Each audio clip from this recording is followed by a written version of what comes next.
Aluva Perumbavoor road.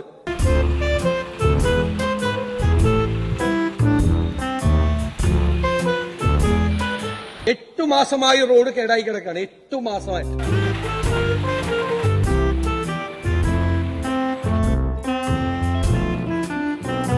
അപ്പൊ പൊതുമരാമത്ത് വകുപ്പ് ഒരു ബുദ്ധി കാണിച്ചു. കഴിഞ്ഞ ദിവസം കൊണ്ടുപോയി ഒരു ബോർഡ് വെച്ചു, ഈ റോഡ് ഞങ്ങളുടേതല്ല.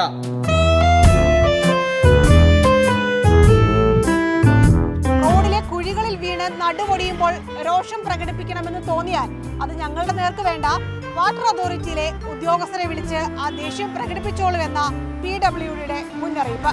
അതായത് റോഡ് നന്നാക്കാൻ ഞങ്ങൾക്ക് ഉദ്ദേശമേ ഇല്ലെന്നുള്ള ഒരു വാദം കൂടിയാണ് ഈ കാണുന്നത്. യാത്രക്കാർക്ക് സന്തോഷമുണ്ടോ? യാത്രക്കാർക്ക് യാതൊരു സന്തോഷവുമില്ല. ഇപ്പൊ PWDയും ഈ കേരള വാട്ടർ അതോറിറ്റിയും കൂടിയുള്ള തർക്കത്തിലാണ്. ഇത് ആര് നന്നാക്കും എന്നൊന്നും ഞങ്ങൾക്ക് അറിയില്ല. ആളുകളുടെ നടു ഒടിഞ്ഞു തുടങ്ങി.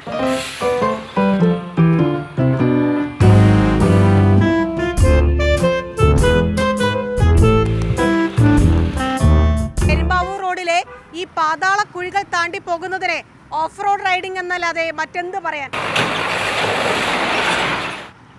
എങ്ങനെയുണ്ട് യാത്ര? അടിപൊളിയാണ്.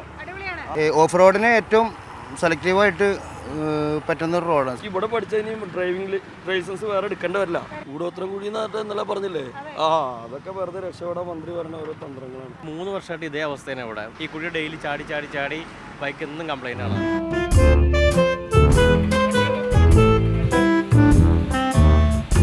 റോഡിലെ കുഴിയിൽ നിന്നുള്ള ചെളി കടയിലേക്ക് തെറിക്കാതിരിക്കാൻ ഇങ്ങനെ പ്ലാസ്റ്റിക് കവർ കെട്ടി സംരക്ഷണ കവചം ഒരുക്കുകയാണ് ഈ റോഡിലെ മിക്ക കടയിലെയും ആളുകൾ. മഴ പെയ്ത് കഴിഞ്ഞാൽ വല്ലാത്ത ബുദ്ധിമുട്ട് തന്നെയാണ്.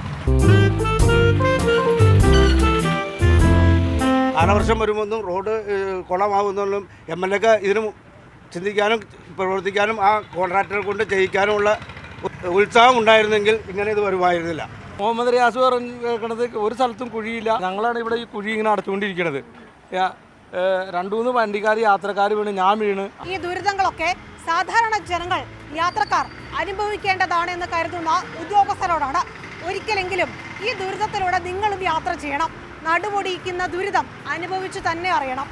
മനോജ് മാടശ്ശേരിക്കൊപ്പം കൊച്ചിയിൽ നിന്ന് റിയ, മാതൃഭൂമി ന്യൂസ്.